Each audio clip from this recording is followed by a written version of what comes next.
buenas tardes.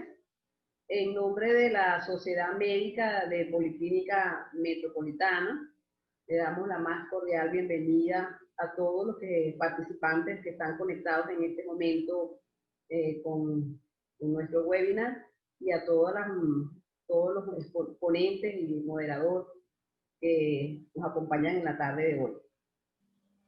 Hoy, este mes estamos celebrando el mes de la sensibilización sobre el cáncer de mama, lo cual se hace en todas partes del mundo.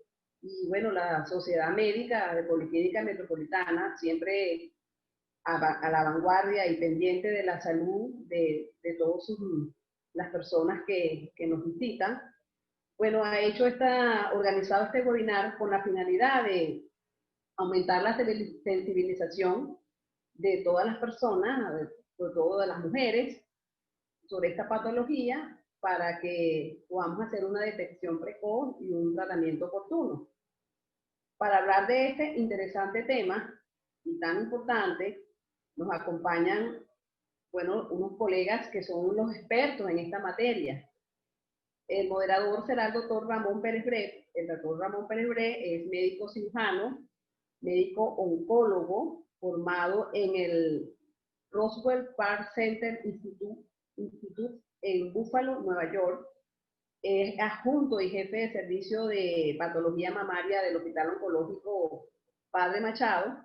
Y bueno, tenemos el honor de contarlo dentro de nuestro staff de médicos que se encargan de esta patología en Policlínica Metropolitana. Doctor Ramón Pérez Bret tiene los micrófonos para usted para que haga la presentación de los ponentes que nos acompañarán en la tarde de hoy.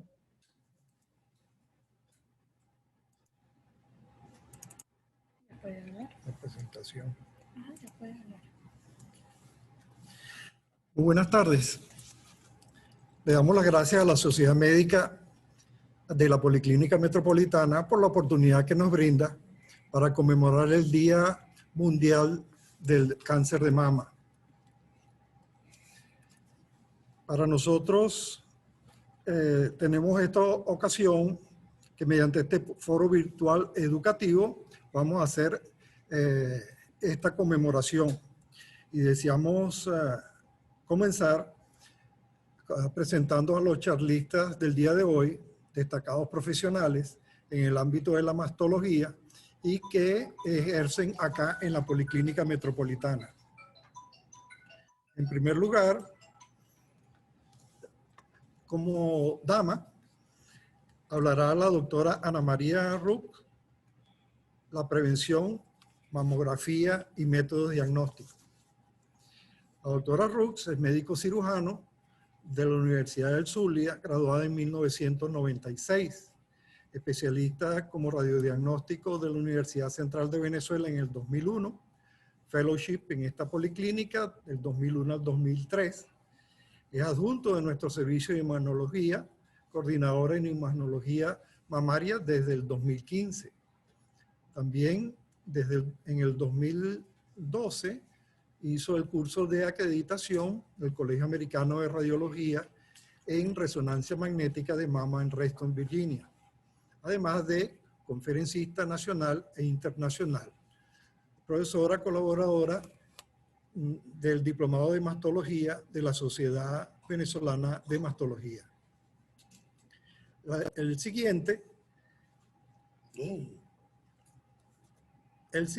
es el doctor Juan Carlos Rodríguez Agostini, quien nos hablará sobre mastología y salud integral.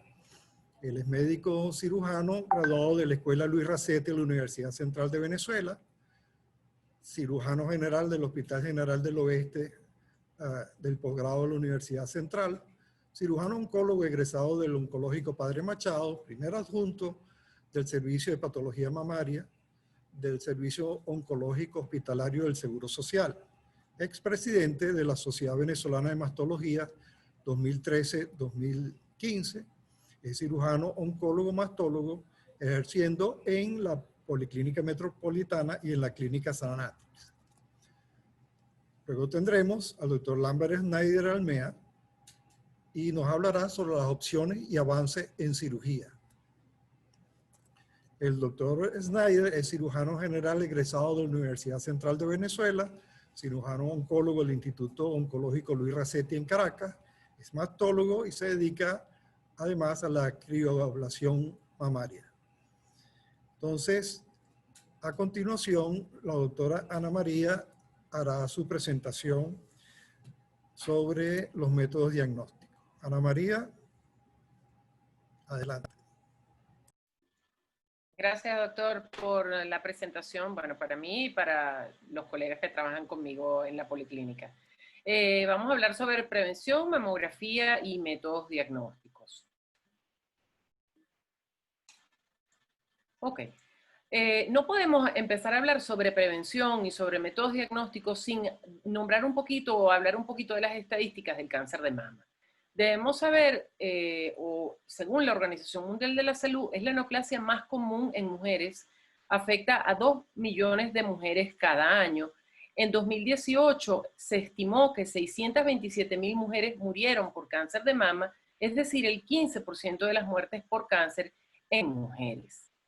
En nuestro país, aunque las estadísticas actuales no existen, las que están descritas son hasta 2010, no estamos lejos de lo que dice la Organización Mundial de la Salud. En nuestro país es la principal causa de incidencia por cáncer en mujeres y corresponde al 16.38% del total de nuevos casos de cáncer para mama en el año 2010. En cuanto a la edad, en el país el grupo más significativamente afectado es de 40 a 59 años, mientras que las pacientes menores de 40 corresponde al 13.11% y para las mayores de 60, 29.44%.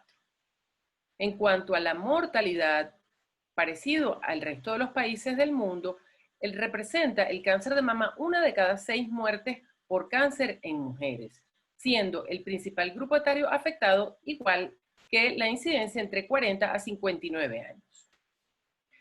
Sabemos que es una enfermedad maligna de la mama, pero no sabemos cómo prevenirla, no podemos evitar que aparezca la enfermedad.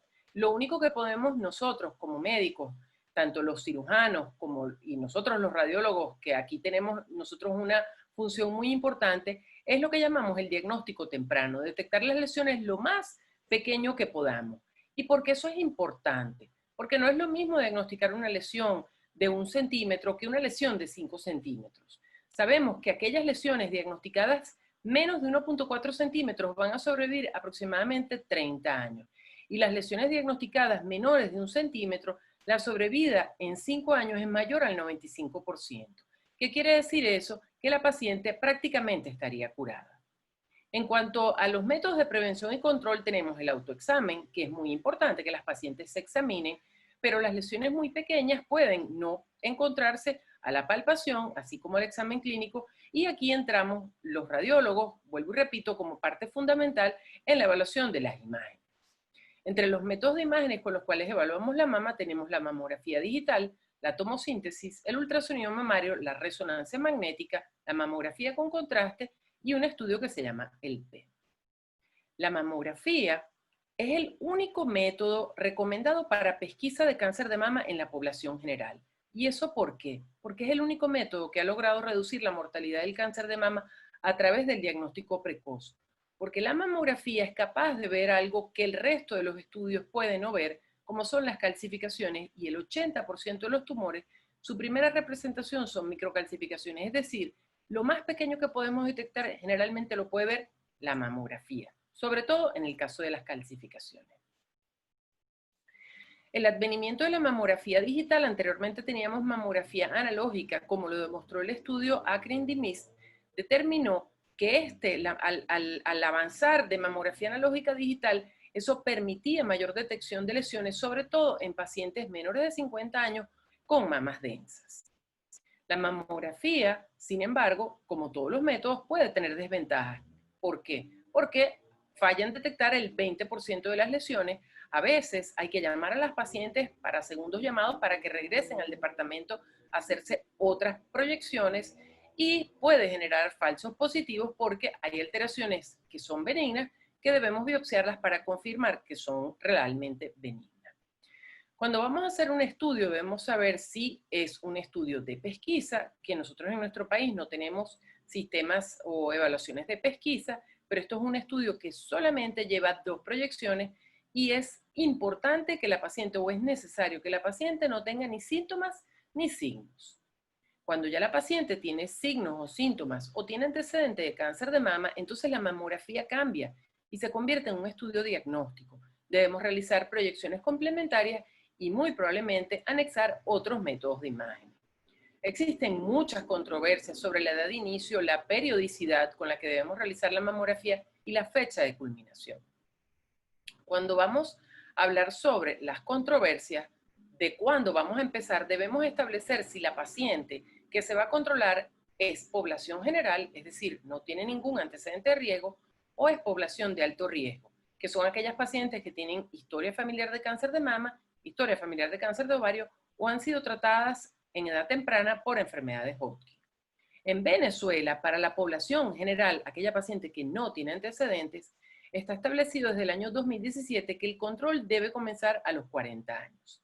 Entre los 35 y los 40, la paciente queda a criterio de la paciente y de su médico tratante si empezar o no, a los 35, a los 36, a los 37. Lo deciden el médico y la paciente. Para la población de alto riesgo no hay controversias. En todas partes del mundo, a partir de los 30 años, mamografía bilateral. En cuanto a la periodicidad, en el país, la mamografía anual desde su inicio hasta los 75 años y después de los 75 años cada 2 años.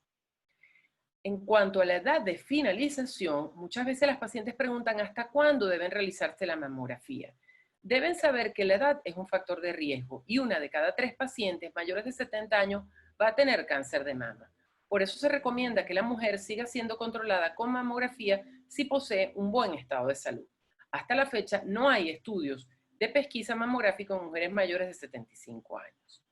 Así como las mamas son distintas por fuera, son diferentes por dentro.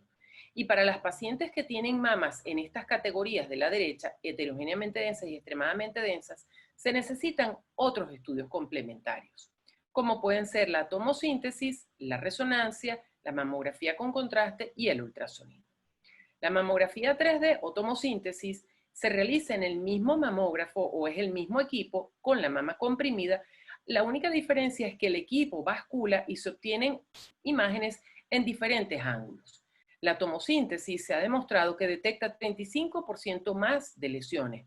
¿Por qué? Porque elimina la superposición del tejido y es mejor para visualizar masas y distorsión. El ultrasonido mamario es un método complementario, nunca sustituye a la mamografía, tiene una sensibilidad y una especificidad variable que depende de la edad de la paciente y según el tipo de tejido mamario. Sin embargo, deben saber que no está recomendado como método de pesquisa. Debe ser siempre correlacionado con la mamografía. ¿Cuáles son las ventajas? Es un método no invasivo, no tiene radiación, tiene bajo costo, es bien tolerado por la paciente y sirve de guía para las biopsias percutáneas.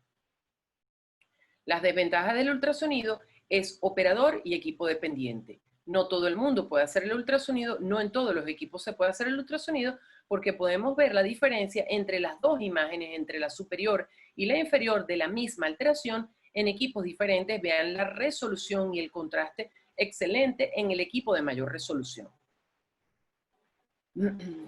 Actualmente, o desde hace algunos años, existe un tercer estudio que afortunadamente contamos con él en Policlínica, que es la resonancia magnética mamaria. Desde el año 2007, la Sociedad Americana de Cáncer recomienda el uso de resonancia magnética como método de pesquisa para evaluación de pacientes de alto riesgo. También en la evaluación de pacientes con reciente diagnóstico de cáncer de mama, porque tiene una muy alta sensibilidad con una variable especificidad. Actualmente existe un estudio que se llama el DENSE Trial, que evalúa si se puede utilizar el estudio adicionalmente para evaluar pacientes con mamas extremadamente densas que actualmente se consideran pacientes de mayor riesgo. ¿Por qué es tan buena la resonancia? Porque comparada con la mamografía tiene mayor sensibilidad para la detección de cáncer de mama y además no está afectada por la densidad del tejido fibroglandular. Más allá de darnos tamaño de tumor, podemos evaluar perfusión y vascular y tejido funcional. Y eso es muy importante, sobre todo en las pacientes que van a neoadyuvancia. Debe ser practicado la resonancia en equipos de 1.5 Tesla con bobinas especial para mama, y es muy importante la correlación con los otros métodos de imágenes. No podemos hacer una resonancia sin ver la mamografía. No podemos hacer un ultrasonido sin ver la mamografía. Recientemente se adicionó también como indicación de resonancia la evaluación para pacientes con prótesis mamaria, es decir, con cirugías de aumento. Existe otro estudio que no contamos con él en Policlínica, pero no puedo dejar de nombrarlo porque ahorita está muy en boga, es la mamografía con contraste. Se realiza en un mismo mamógrafo con inyección de contraste iodado endovenoso. Tiene sus indicaciones muy específicas y obviamente pues un equipo en los servicios o en los centros donde no hay resonancia magnética es una buena alternativa. Cuando uno consigue una alteración en la mama, uno no puede dejar de practicar una biopsia percutánea para determinar si esa alteración es benigna o no y para poder decidir si la paciente se controla o hay que operar. Esto incluso en las pacientes que tienen lesiones altamente sospechosas. Las ventajas con respecto a la biopsia quirúrgica que tienen menos complicaciones, rápida recuperación y exactitud diagnóstica similar. Las biopsias pueden ser guiadas por ultrasonido. Si la alteración se ve por ultrasonido, es el método de biopsia por preferencia porque es más accesible, más cómodo para la paciente. Sin embargo, debe ser practicado en equipos de más de 7.5 MHz. Y cuando la alteración no se ve por ultrasonido, entonces debemos recurrir a la biopsia estereotáxica, que afortunadamente también contamos con ella en Policlínica y las realizamos con frecuencia y permite la toma de muestras de alteraciones mamográficas sospechosas sin traducción al ultrasonido. Es muy importante cuando uno practica una biopsia percutánea la concordancia entre los hallazgos imagenológicos y anatomopatológicos. La biopsia no termina cuando uno saca la aguja de la mama, sino cuando uno establece la concordancia entre la imagen y el resultado de anatomía patológica. Y por último, para terminar, debo decirles que se debe respetar la metodología. La resonancia es un excelente método diagnóstico, pero no sustituye la mamografía. Se deben seguir los pasos que están ya descritos. Primero la mamografía, si hay mama densa o alguna alteración, practicar el ultrasonido, la biopsia percutánea y después considerar realizar la resonancia magnética. También saber que la mamografía es el único método aprobado para pesquisa en población general, que el ultrasonido se recomienda como complemento de la mamografía y que la evaluación de las pacientes de alto riesgo debe incluir resonancia magnética. Para terminar, quiero mostrarles a mi excelente personal de trabajo diario. Sin él es difícil o sería imposible realizar el maravilloso trabajo que realizamos en Policlínica Metropolitana. Gracias a todos por su atención.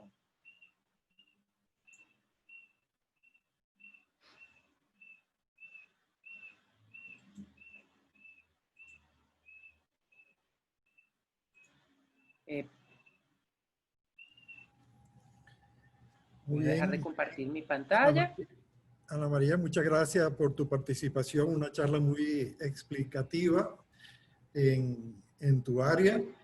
Y a continuación tenemos al doctor Juan Carlos Rodríguez con su charla.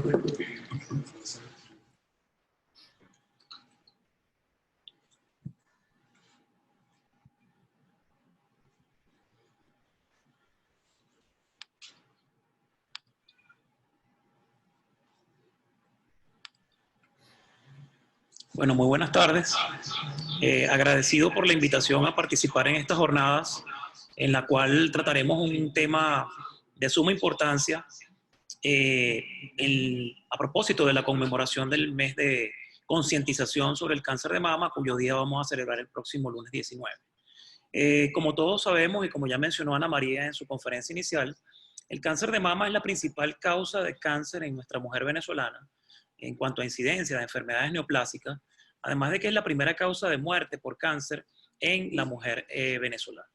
Es importante enfatizar el hecho de que el cáncer de mama es una enfermedad compleja, es una enfermedad que para su desarrollo o en su etiología influye en una serie de factores, es decir, se considera que es una enfermedad multifactorial, donde vienen a jugar un papel importante algunos factores relacionados con la genética de cada individuo, además de que estos factores genéticos pueden verse de alguna manera influenciados por algunos de los factores ambientales que pudieran ser modificables, como vamos a ver más adelante.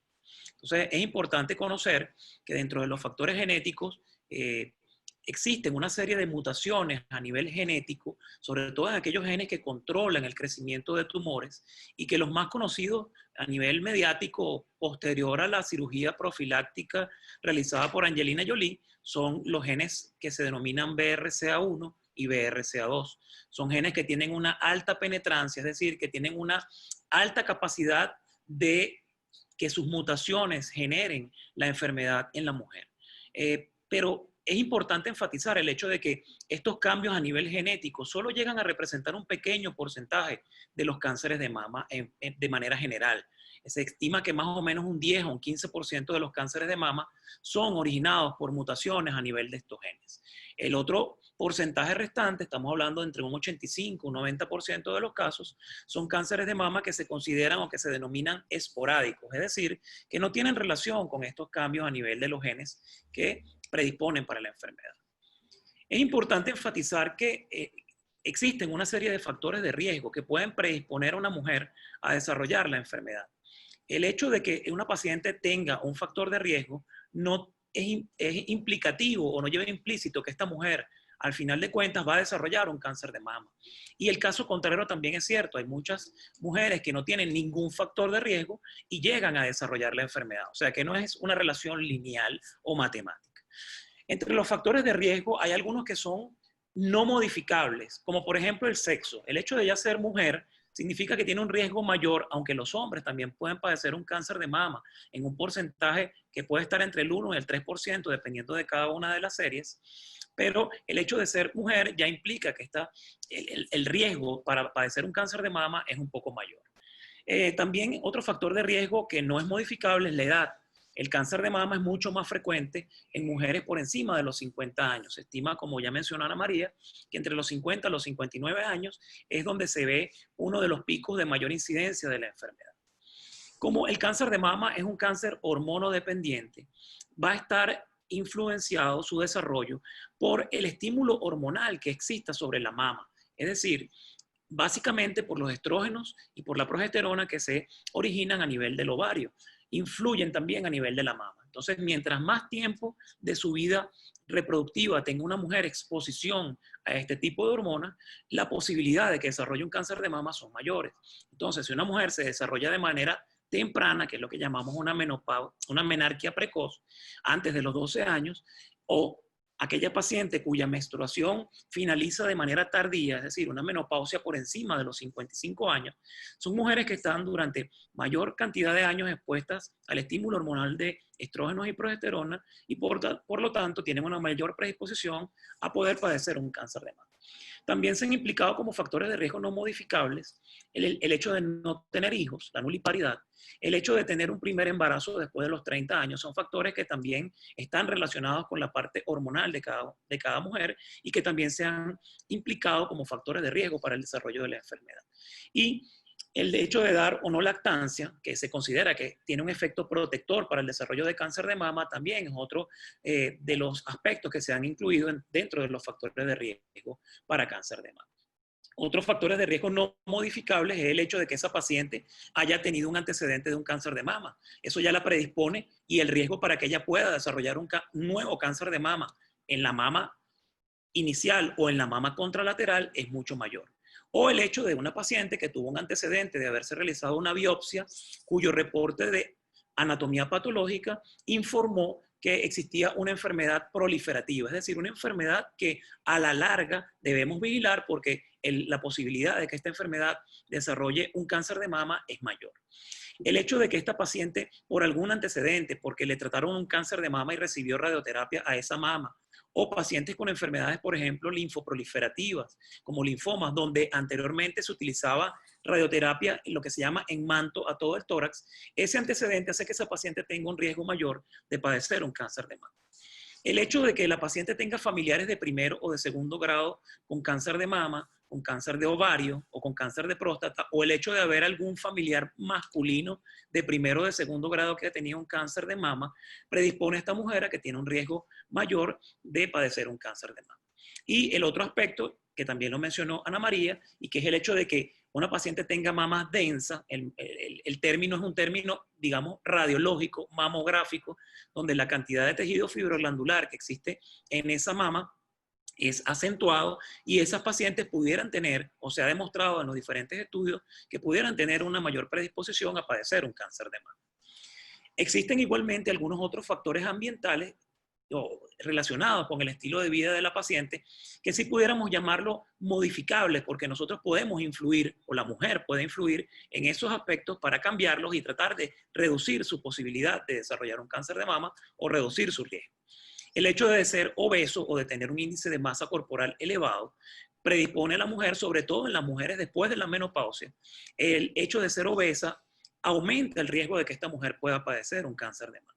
El consumo de alcohol, la inactividad física o el sedentarismo también se ha implicado como un factor ambiental que influye en el desarrollo del cáncer de mama.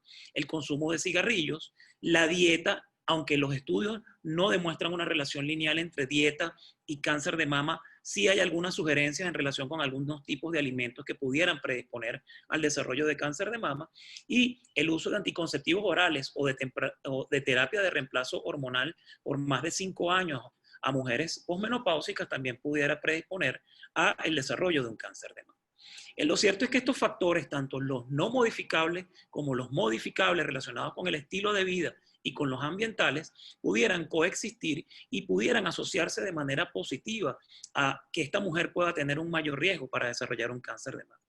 Y la evidencia que uno revisa en los artículos científicos demuestran que hasta un 50% de los casos de cáncer de mama pudieran de alguna manera prevenirse si la mujer mantiene un estilo de vida saludable. Y ya vamos a ver qué se define como un estilo de vida saludable.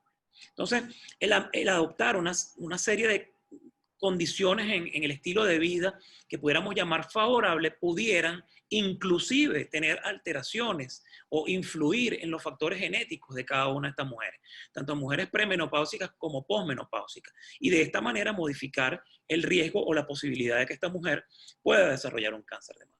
Entonces, ¿qué es un estilo de vida favorable? Esto es un término que es muy controversial.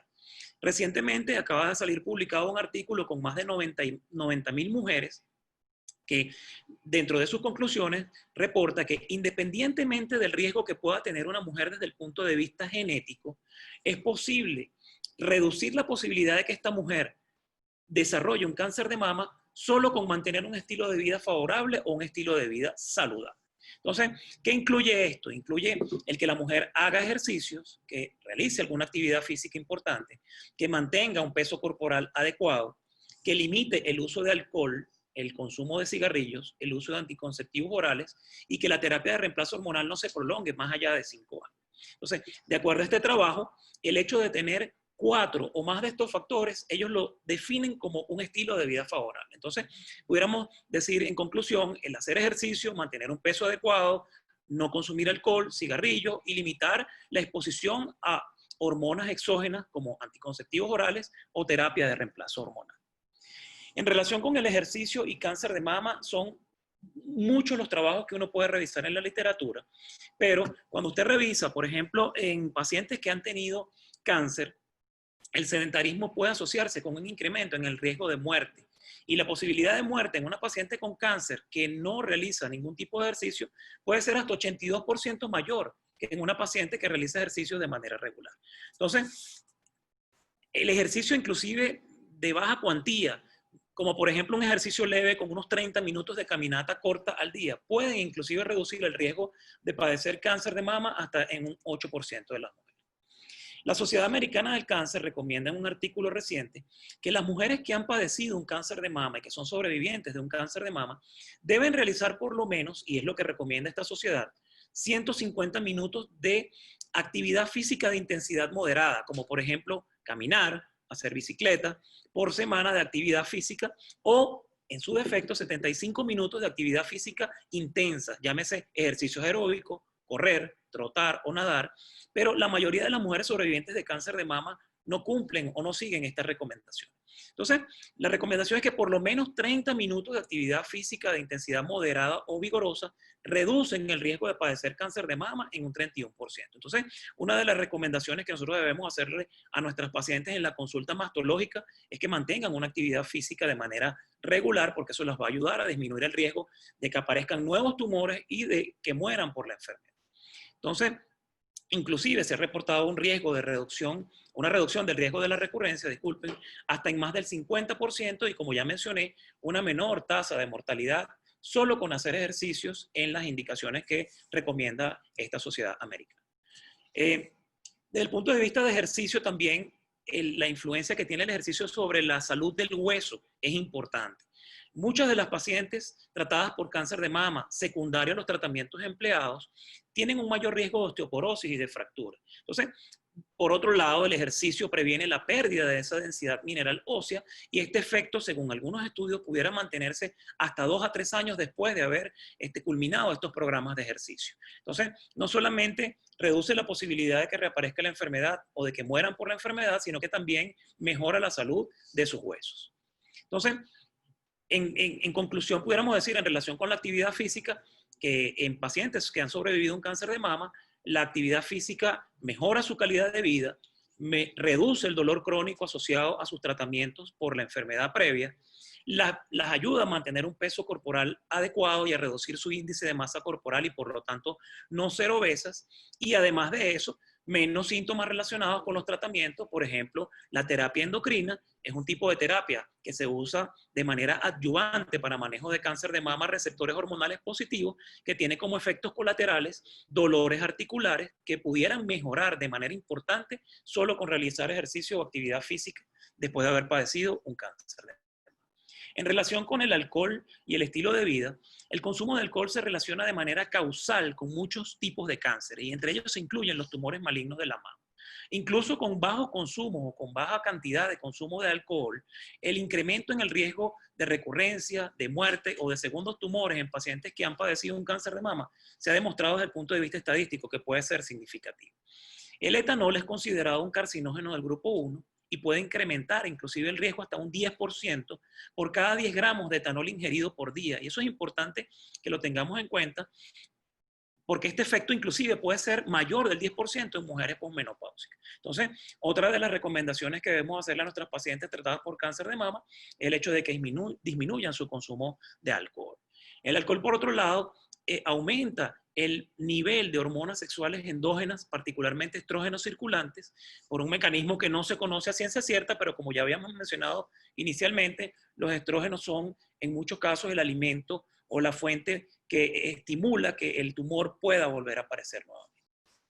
En relación con la dieta, como mencionamos al principio de la conferencia, no existen estudios que establezcan una relación directa, pero sí es importante recomendarle a nuestras pacientes la necesidad de que mantengan una dieta balanceada.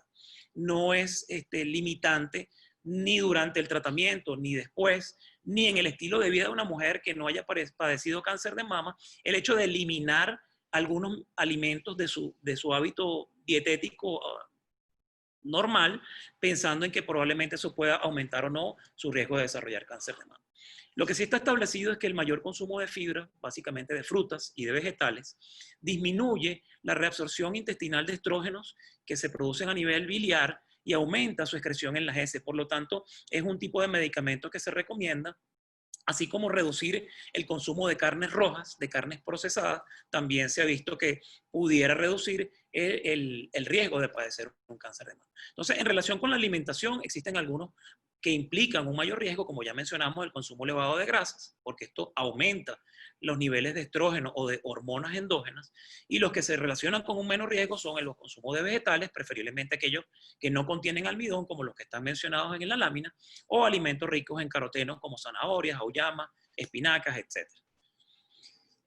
Un tópico bastante actual es el hecho de las dietas cetogénicas, que son aquellas dietas que tienen un bajo contenido de carbohidratos y que en algunas guías o recomendaciones se ha mencionado que pudieran mejorar la sobrevida de las pacientes con cáncer de mama e incluso disminuir el riesgo de padecer cáncer de mama, porque los tumores o el desarrollo del cáncer de mama depende básicamente de la glucosa. Entonces, al eliminar estos alimentos que producen glucosa de la dieta, al reducir el aporte de estos azúcares, se reduce la posibilidad de que la mujer desarrolle la enfermedad. Sin embargo, no existen estudios científicos que respalden dietas cetogénicas como factor protector o de riesgo para el desarrollo de cáncer de mama. Es importante entonces enfatizar que en cuanto a la dieta y los alimentos, hay algunos nutrientes que se asocian con un mayor riesgo, como el consumo de alcohol, otros con menor riesgo, como el consumo de fibras. Y en relación con el cigarrillo y el cáncer de mama, también los estudios no son concluyentes.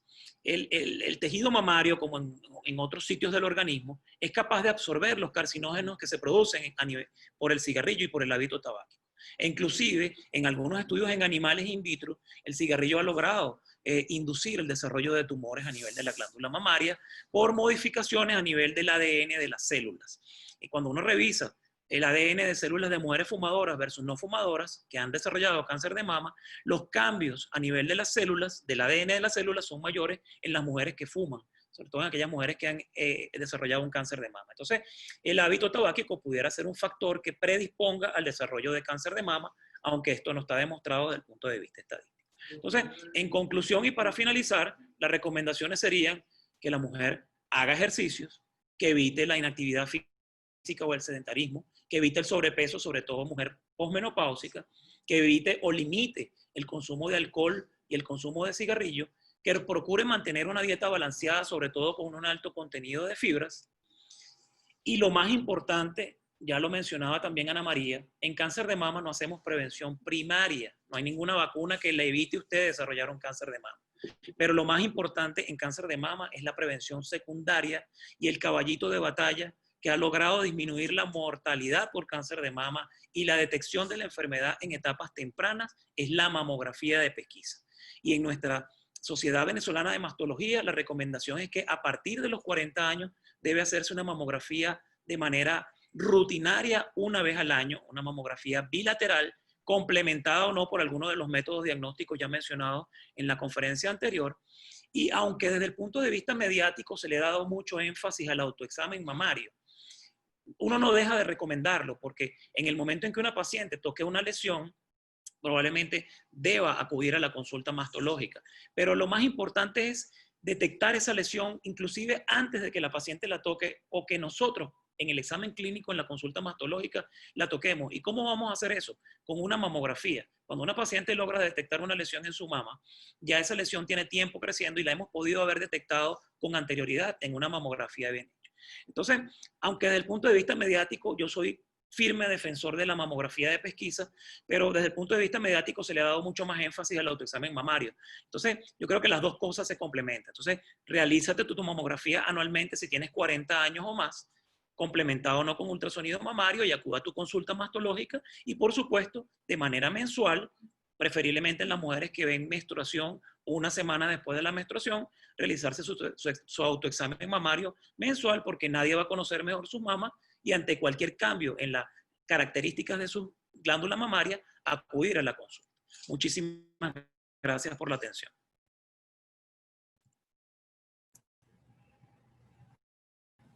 Muchas gracias, doctor Rodríguez, por su interesante charla. De verdad que es un verdadero privilegio compartir contigo desde hace muchos años la calidad profesional tuya y de igual manera con el doctor Lambert Schneider, que a continuación va a hablarnos sobre el manejo quirúrgico del cáncer de mama. Bueno, me cambiaron el nombre, pusieron doctor. Ah, ya. Gracias a la Sociedad Médica de la Policlínica Metropolitana por la invitación a conversar un rato sobre manejo quirúrgico del cáncer de la mama en la semana del cáncer de la mama. Antes de llevar un paciente al quirófano portador de un cáncer de mama, es imprescindible la realización de una excelente historia clínica que incluya anamnesis, evaluación por imágenes, entiéndase mamografía, ultrasonido y muchas veces resonancia magnética, la toma de la biopsia con aguja Trucut, no conformarse con una citología por punción, y de esa misma biopsia la realización de estudios de inmunistoquímica, que es el perfil de expresión genética de ese tumor en particular. No hay una receta única para todas las pacientes o para el mismo tumor. Cada paciente es un caso individual y debe ser manejado por un equipo multidisciplinario donde entra el cirujano oncólogo, el cirujano plástico, el equipo quirúrgico, patólogo, radiólogo. Es fundamental antes de llevar a ese paciente a quirófano. Básicamente hay dos grandes grupos de manejo quirúrgico del cáncer de mama, dos grandes bloques: la mastectomía y la cirugía preservadora. La mastectomía con o sin extirpación del complejo de pezón y acompañado de exploración axilar. Esto implica la extirpación de la glándula mamaria en su totalidad y tiene sus indicaciones muy precisas. Son, uno, aquellas pacientes que no pueden ser sometidas a cirugía preservadora, que son las pacientes embarazadas, aquellas pacientes con BRCA1 y 2 positivo, que son pruebas genéticas que permiten relacionar las formas terapéuticas de cáncer mamario, pacientes que han sido sometidos a radioterapia previa, pacientes con enfermedades del colágeno tipo lupus, esclerodermia, pacientes con tumores mayor de 5 centímetros, multifocales, foco de microcalcificaciones extenso en esa mama. Otras pacientes son que la relación mama-tumor no permite un buen resultado cosmético. Aquellas pacientes con márgenes positivos y además de estos factores del tumor, hay otros factores inherentes a la paciente que no pueden escapar. Uno, pacientes de difícil control. Dos, pacientes que vivan alejadas de sitios donde se le deba dar la radioterapia complementaria, la cirugía preservadora, que tristemente en nuestro país, por ejemplo en Caracas, hay solamente 2 sitios públicos donde de manera intermitente las pacientes pueden recibir radioterapia.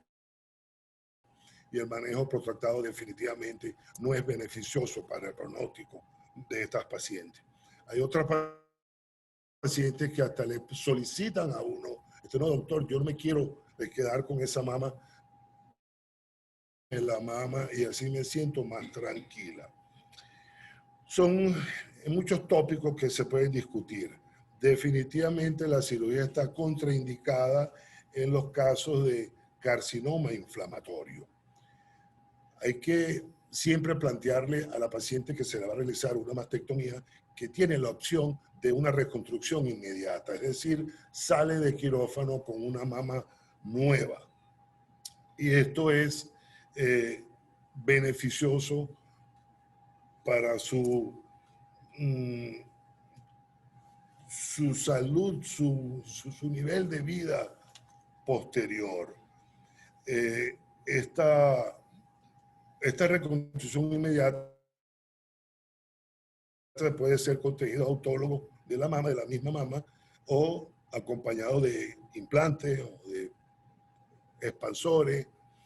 Usualmente estos pacientes que son sometidos a mastectomía no ameritan radioterapia, salvo algunos casos especiales como el tumor mayor de 5 centímetros, más de 2 ganglios positivos, pero en general la mayoría no ameritan radioterapia.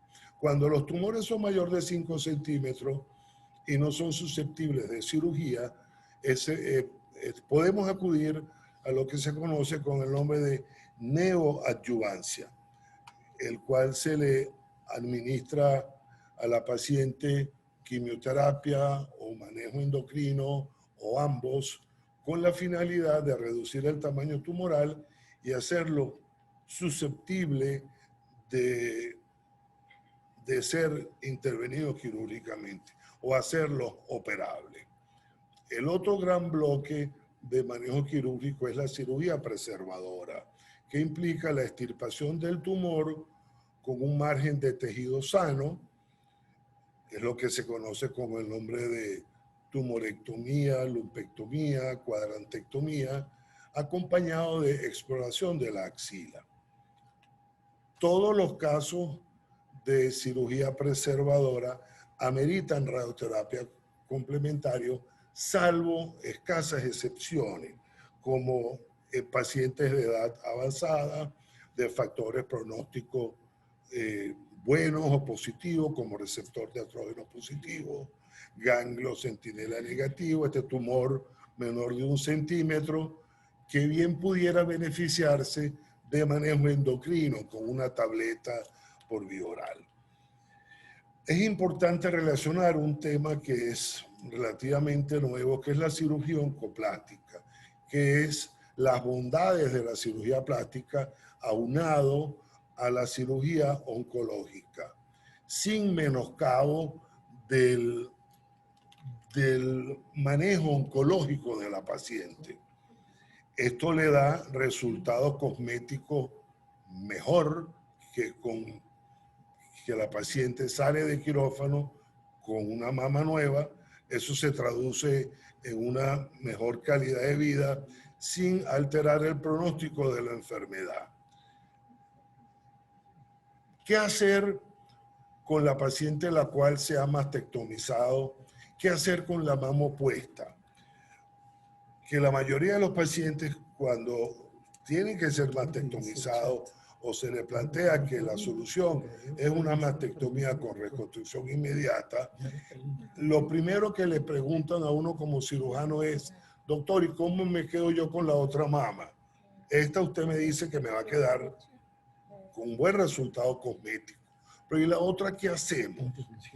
En realidad, son muy pocas las indicaciones médicas para hacer una mastectomía profiláctica o mastectomía de la mama opuesta. Hay factores de riesgo, como el tipo histológico del conocido como carcinoma lobulillar, tanto in situ como infiltrante, tiene un porcentaje de bilateralidad muy importante. Hay una serie hecha en el Hospital Padre Machado, donde reportó un porcentaje de 9.5, 10%. Hay valores muy altos, 25, 30% según otros estudios de otras latitudes. El factor más importante en estos casos es la positividad del perfil genético BRCA1 y BRCA2, como mencionó el doctor Rodríguez, el caso de Angelina Jolie. Esa es una indicación de hacer la mastectomía profiláctica. Sin embargo, hay un punto de vista que no se toma en cuenta, o al menos no sale pues en los libros, que es la oncofobia que manifiesta la paciente a esa mama residual. Ya me quitaron una. El mayor riesgo para que me vuelva a salir tumor en la otra mama es la presencia de la otra mama. Eso los libros no han escrito sobre eso, y es un factor importante. Sin embargo, es importante decírselo a los pacientes que la sobrevida a los 20 años es la misma, quitándole la mama, es decir, operando la profiláctica o no. La sobrevida no se modifica. Vamos a hacer un breve comentario sobre cáncer de mama y embarazo. En el primer trimestre del embarazo no hay que hacer ningún tipo de tratamiento. A partir del inicio del segundo trimestre al tercer trimestre, ahí se puede empezar a dar quimioterapia, se puede hacer cirugía, tanto cirugía total como preservadora. Sin embargo, cuando se administra quimioterapia, está contraindicado la administración de aquellas drogas en relación con el herdorneo, es decir, el trastuzumab. Está contraindicado. No se debe usar azul patente en la determinación o en el mapeo del ganglio centinela, y definitivamente está contraindicado en todo el embarazo la administración de radioterapia. breves palabras acerca de cáncer de mama en el hombre, el 1% de todos los cánceres de la mama. La evaluación preoperatoria es igual que en la mujer. El manejo quirúrgico, la casi totalidad de las veces, por no decir la totalidad de las veces, es con mastectomía más exploración de la axila, y el seguimiento, pruebas de extensión y controles posteriores es igual que en la mujer. Bueno, muchísimas gracias por su atención. 10 minutos. Muy bien, continuamos entonces con la segunda parte, básicamente la sección de preguntas, a las cuales pues están cordialmente invitados a hacérnoslas llegar a través del chat. Y para iniciar, y como las damas siempre primero, a Ana María, tenemos una curiosidad. Vivimos en la realidad venezolana. ¿Cómo estamos con el tipo de mamografías analógicas en los actuales momentos y el buen uso que pudiéramos nosotros hacer de las mismas en la actualidad?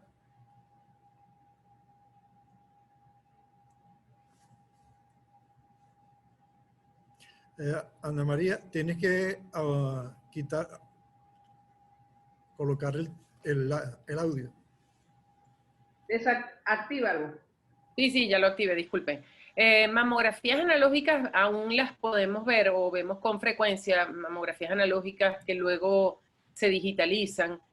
Obviamente el diagnóstico no es igual, las imágenes no son de igual calidad que en las mamografías digitales y mucho menos que con la tomosíntesis, y obviamente al no ser de excelente calidad, pues el diagnóstico en ocasiones puede pues no detectarse las lesiones como con otros estudios adecuadamente hechos, ¿no? Pero todavía existen mamografías analógicas, todavía. Muy bien. Juan Carlos, hiciste referencia a los factores de riesgo y factores de protección.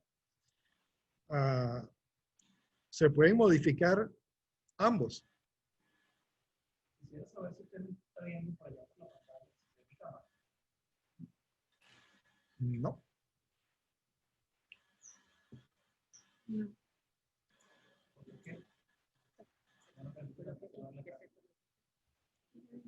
Acércate.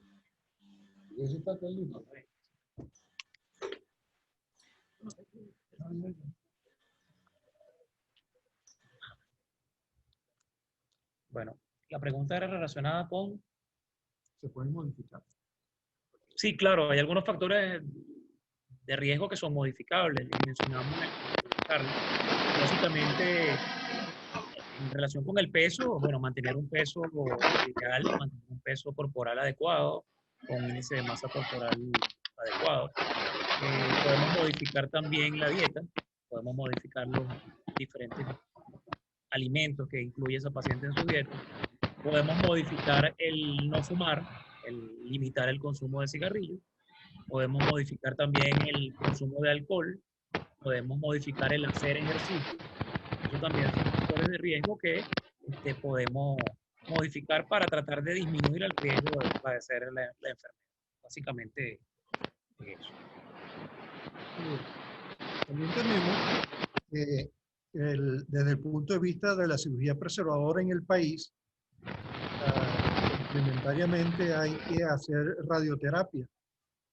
Lambert, ¿qué nos podría decir eso como indicación para la cirugía preservadora de la mama? Sí, definitivamente en Venezuela estamos muy mal en ese sentido.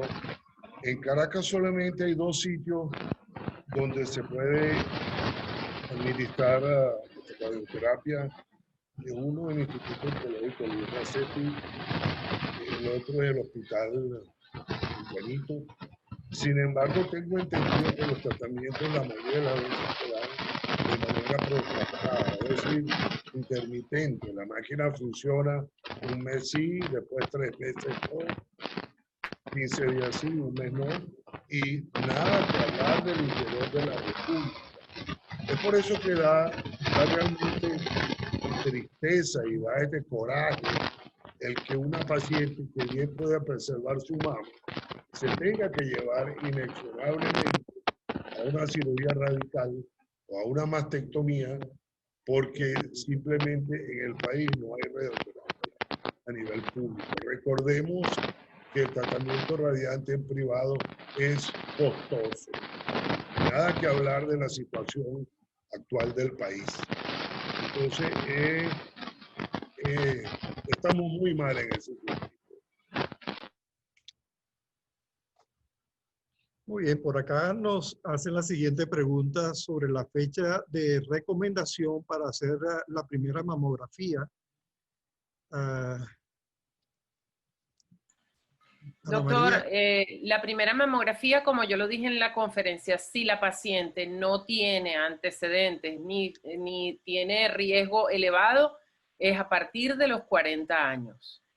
Antes de eso, es decisión de la paciente junto con su médico tratante si quiere comenzar a los 35, 36, o sea, entre los 35 y 40 es decisión de la paciente. Cuando hay antecedentes familiares de importancia o la paciente ha recibido radioterapia por un antecedente de un linfoma de Hodgkin en una edad temprana, la paciente se considera de alto riesgo y debe comenzar con mamografía a los 30 años. Sí, siempre es importante hacer referencia al paciente con referencia a la importancia que tiene el realizarse una mamografía. Pero hay que hacerle la aclaratoria. Una cosa es la mamografía de pesquisa y otra es la de diagnóstico, así tengan menos de 40 años. Y cuando se hace de diagnóstico es otra dimensión. Bien, ¿qué control adicional debe tener una persona con antecedentes familiares de cáncer de mama? La paciente con antecedentes familiares de cáncer de mama debe, además de la mamografía y de comenzar a una edad más temprana, probablemente utilizar otros métodos diagnósticos, complementar el estudio con ultrasonido mamario y de manera alterna a la mamografía. Se sugiere que no todo sea junto, es decir, yo me hice mamografía en enero, en agosto a los 6 meses me realizo una resonancia magnética o un ultrasonido semestral. Debemos recordar que las pacientes de alto riesgo generalmente tienen tumores de más rápido crecimiento, son pacientes con mamas más densas o que generalmente son portadoras de mamas de mayor densidad y por eso pues deben evaluarse con otros métodos complementarios. ¿Y qué ha sucedido con la mamografía de pesquisa y la pandemia? Doctor, la mamografía de la pesquisa a nivel mundial con la pandemia está suspendida como tal. Nosotros en nuestro país, como dijo el doctor Rodríguez, y como lo dije yo también en la charla, no tenemos programas de pesquisa para la población. No hay un sitio donde la paciente pueda acudir y decir, bueno, a mí me toca mi mamografía, yo me lo vengo a hacer aquí gratuito. Eso no existe aquí en el país. Sin embargo, como le digo, una paciente que tenga una alteración palpable, una paciente operada de un cáncer de mama, una paciente con secreción por el pezón que quiera realizarse su estudio mamográfico, pues la mayoría de los centros que hacen mamografía están atendiendo pacientes, con obviamente todos los cuidados que requiere el tema de la pandemia. No citar un gran volumen de pacientes, cada una respetando su horario de cita, con el tapaboca, el personal todo con su tapaboca, el gel, la distancia social, en fin. Muy bien. Para el doctor Rodríguez, ¿qué probabilidades tiene una persona que ha tenido cáncer de mama de desarrollar otro tipo de cáncer? ¿Cuál es el mayor riesgo?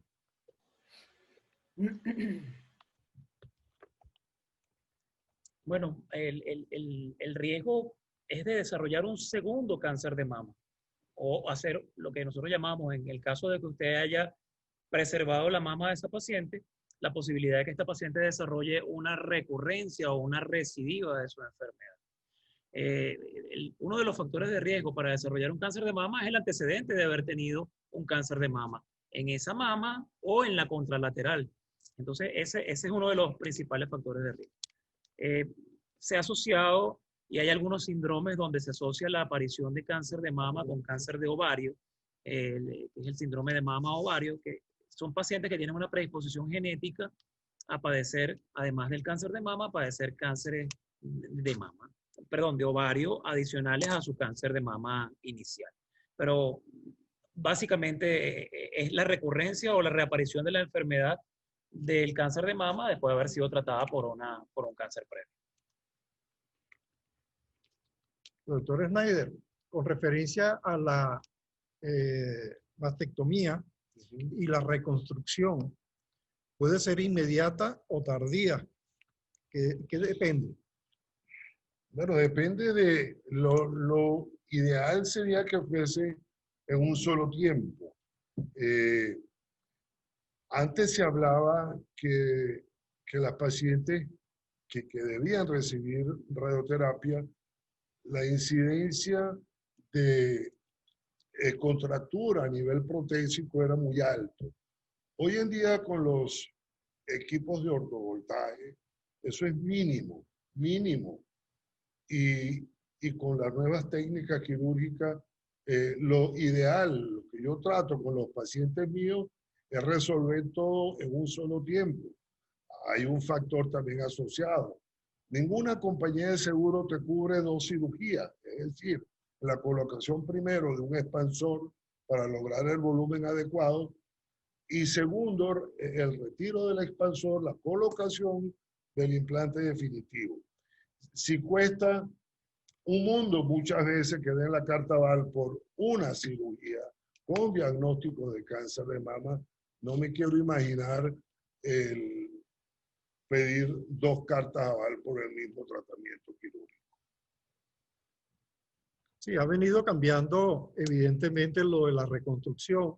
Inclusive anteriormente se recomendaba por lo menos esperar 2 años para hacer la reconstrucción, debido a que estos primeros 2 años postoperatorios eran el de mayor índice. Pero sin embargo, desde el punto de vista de la psiquis de la paciente, salir de quirófano, reconstruida, y los resultados vienen siendo los mismos, y por lo tanto esa es la tendencia actual, la reconstrucción inmediata. ¿Cuál es el criterio para indicar una mamografía con o sin contraste en la resonancia nuclear magnética o la tomosíntesis?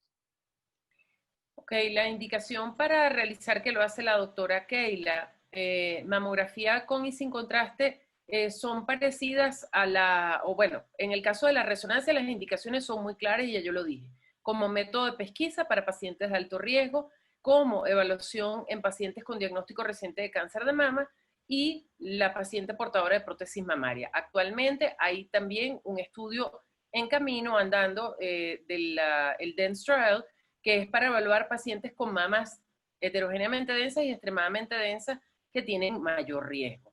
Yo supongo, no lo manejo porque nosotros no hacemos mamografía con contraste y normalmente pues no reviso esas indicaciones, pero supongo que las indicaciones son parecidas a las de la resonancia magnética, porque el estudio de mamografía con contraste se sugiere en los sitios donde hay difícil acceso al resonador. Además, la resonancia magnética es un estudio más costoso. En cuanto a la tomosíntesis, obviamente, mama heterogéneamente densa y extremadamente densa, es mejor la tomosíntesis porque elimina la superposición del tejido mamario y permite ver mejor las masas y las áreas de distorsión. Esas son las indicaciones. Doctor, otra cosa que no lo había leído, la doctora Atienza preguntó temprano, comenzando el webinar, sobre la dosis de radiación a la glándula tiroides, que con frecuencia lo preguntan las pacientes. Esa dosis de radiación es muy baja. Cuando se hacen 4 proyecciones, eso equivale a 30 minutos de radiación natural, y de verdad que eso es totalmente falso, que la mamografía puede inducir cáncer de tiroides, que siempre lo preguntan las pacientes. Igual uno puede pedir su protector tiroideo y colocárselo, pero verdaderamente la dosis de radiación es muy baja. Bueno, entonces nosotros queremos tener la oportunidad de darle las gracias a la sociedad médica por la oportunidad que nos ha brindado a todos de estas charlas del día de hoy y les vamos a invitar muy cordialmente para que estén pendientes a las distintas informaciones que la Policlínica les da para futuros reuniones a través de Zoom desde el punto de vista educativo. Para todos ustedes, muchas gracias por su presencia y feliz noche. Gracias, hasta luego, doctor. Feliz tarde. Feliz tarde a todos. Gracias por Hasta luego, Ana. conectarse. Gracias.